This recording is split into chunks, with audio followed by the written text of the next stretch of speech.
Ladies and gentlemen, welcome back to Football Insights. My name is Kobo. Click on the subscribe button, press the post notification bell, follow us on our social media platform. I'm back.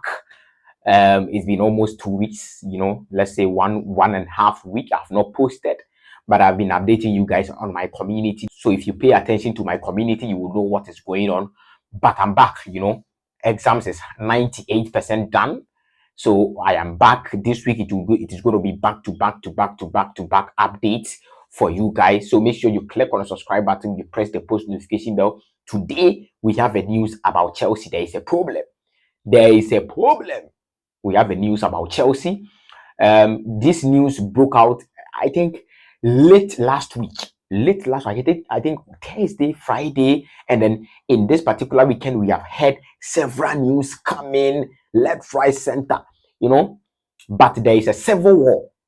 There is a civil war, or there is going to be a civil war inside Chelsea. And this time around, it is not among the fans, it is not among the players, it is not among the coaches, it is among the top guys, the owners, the four owners or the four entities that are, handling Chelsea right now. There is going to be a civil war between them. A civil war is, kicking out between them. So click on the subscribe button, press the post notification bell. Let's get straight into the video. So Chelsea civil war or potential Chelsea civil war. And then let me make this thing straight.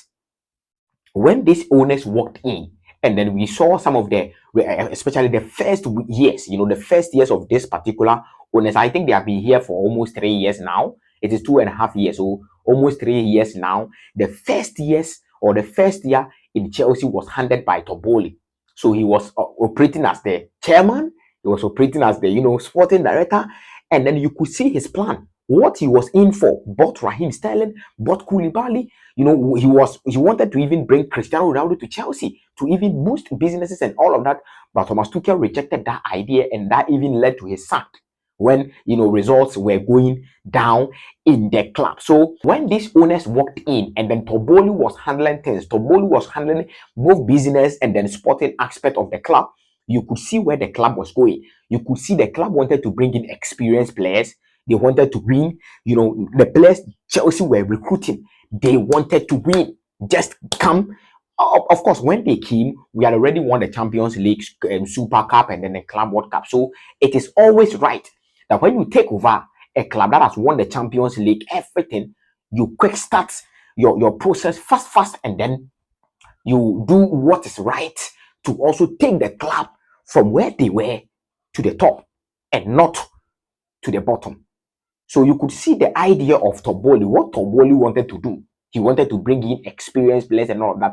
All of a sudden, we heard that BOEHLY is no more the Chelsea sporting director. Sporting team where, appointed Joe Shields, Lauren Stewart, and then, the recruitment guys. All of a sudden, there were appointments. Even Christopher Vivo came in as a technical director. He left. So a whole lot of appointments came on the sporting side of Chelsea. BOEHLY left the interim sporting director role, and then as well as the chairman role, left Chelsea.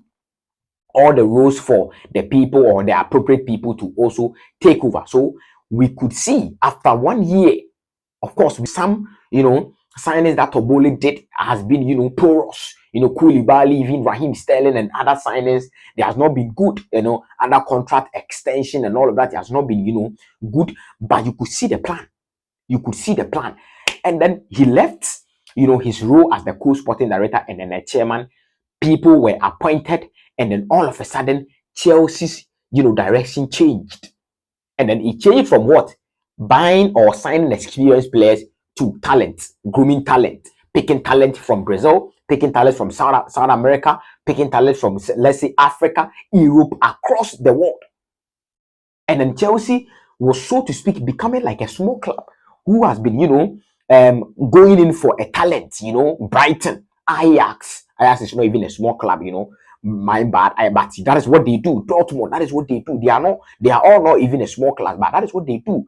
They get talents. Leipzig, they get talents, groom the talent, and then increase their market value, sell them. So gradually, you could see that was where Chelsea were moving towards.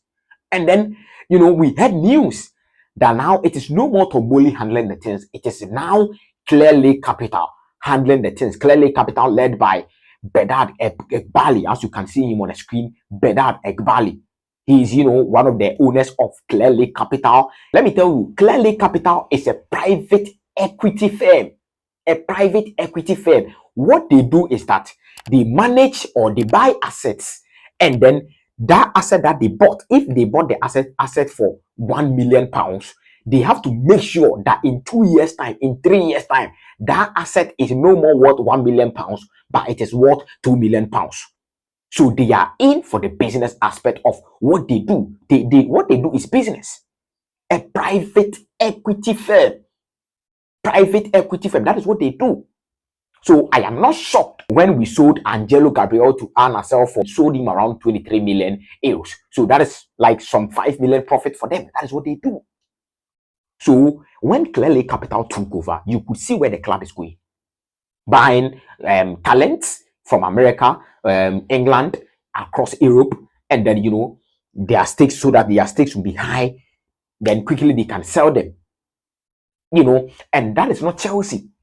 If you support Chelsea, that is not Chelsea. You think a young guy like me, I'll be involved or I'll be interested in supporting Chelsea, and then their mission is to buy players and sell. You think I will do that? No.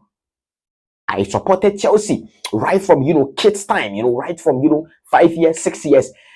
The reason why I supported Chelsea is because Chelsea were winning. They were winning Champions League. They were winning, Premier Leagues. They were winning every single season. We win trophy. That is why, how come I supported Chelsea. So if Chelsea are moving in a different direction, as a fan, I cannot stop supporting Chelsea though. I cannot stop supporting Chelsea. It's like a cult. You are in, and then you are in forever.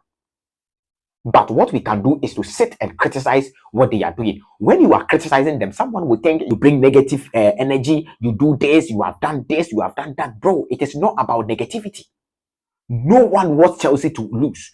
I am a Chelsea fan. I don't want to see Chelsea, lose. I don't want to see Chelsea in 12th, 13th position, 14th position. I don't want to see that. You think I want to see Chelsea lose? You think I don't want to see Chelsea win? I want to see Chelsea win. But when the top guys are doing something that as a football fan, it is not going to yield results. It is not going to win trophies. It is not going to bring success. You see it. And then you don't support them blindly just because they are billionaires. Someone will say, they are billionaires. You don't know more than them. They know what they are doing. Clearly, you could see Chelsea owners, CLEARLAKE Capital, BOEHLY, West, McWater, 4 owners or 4 entities handling Chelsea. They came in as a consortium, bought the club, and then now they don't know what to do. There is a civil war, cooking. There is a potential civil war cooking. Is that how the club is supposed to move? CLEARLAKE Capital is having 61.5% stake in Chelsea. BOEHLY is handling, around 12% stake in Chelsea. It is under 13, so around 12% stake in Chelsea, and then McWater and West also take over the other percentage of shares in Chelsea. So the news coming out is that BOEHLY is not ready to sell his stakes or sell his shares to CLEARLAKE Capital. CLEARLAKE Capital are also not ready to sell the 60 or 61 million stake to BOEHLY. Of course, if I am owning a 61% of Chelsea, I am not going to sell it to someone who is holding 13% or someone who is holding 20%. No, I'm not going to do that. You think I am a fool? I will do that. I will not do that. So from the business point of view, what CLEARLAKE Capital are doing is, I understand them. I understand BOEHLY too. The news popping up or the news in the social space, Ben Jacobs, Bobby Vincent, Nizar Kinsella, and then currently, and the Athletic reported that BOEHLY wants Chelsea. He wants to buy big players. He wants to buy the established players so that Chelsea could win now. And then CLEARLAKE Capital, who is now, handling Chelsea, all the businesses in Chelsea, they also want to buy talent, young talent, groom them, sell some of them, and then, also, groom some of them to become a top stars in future. And that is not going to yield results now. BOEHLY is looking at now. CLEARLAKE Capital is looking at future. Let's say 10 years. 20 years, 7 years, 8 years plan. That is what they are looking at. Are the fans ready for that? I don't think so. I don't think so. So initially, I was in for CLEARLAKE Capital. Initially, I was in for CLEARLAKE Capital, but then per what things are going, I want to see more. Next week, next 2 weeks, let's see what happens. I want to see more. Now it looks like the reason why I supported Chelsea, I am in the same page with BOEHLY. What he is trying to do, according to the media, what I want Chelsea to be like, and what BOEHLY is trying to do, I am on the same page as BOEHLY. But I don't want to pick sides right now. Let's see what happens. But there is a civil war going on in Chelsea. But if I will advise BOEHLY get the Middle East people in. I mean, it is not it doesn't have to be the Saudis, because mind you, CLEARLAKE Capital is managing some assets by the PIF, the Public Investment Fund of Saudi Arabia. So they have links with the Saudis. That is CLEARLAKE Capital. So it is going to be very, very, very difficult for BOEHLY to get, so to speak, investment from the Saudi. But the Saudi is not only the Middle East. You can get, investment from, let's say, Oman. You can get investment from a lot of, Lebanon, a lot of Saudi, or a lot of, Middle East countries. So BOEHLY gets people in. If you want to win this battle, get people in. Get strong investors behind you. Even in America, get people behind you. But I think it is going to be hard for BOEHLY to win this particular case, because CLEARLAKE Capital are handling 61.5% stake in Chelsea. So ladies and gentlemen, that is what is happening at Chelsea. Civil war, potential civil war. It is not civil war right now, but potential civil war happening at Chelsea. According to Fabrizio Romano, the plan still continues. The sporting directors, the technical directors, the coaching staff, the playing body, they have been instructed to go on and bring results. As we have a new coach, so they should go on and do what they are doing and leave the big decisions for the owners at the top there. Mark Waters, West, BOEHLY, and then CLEARLAKE Capital. So this has been an update about Chelsea, my beloved club. It is going to be very difficult for us.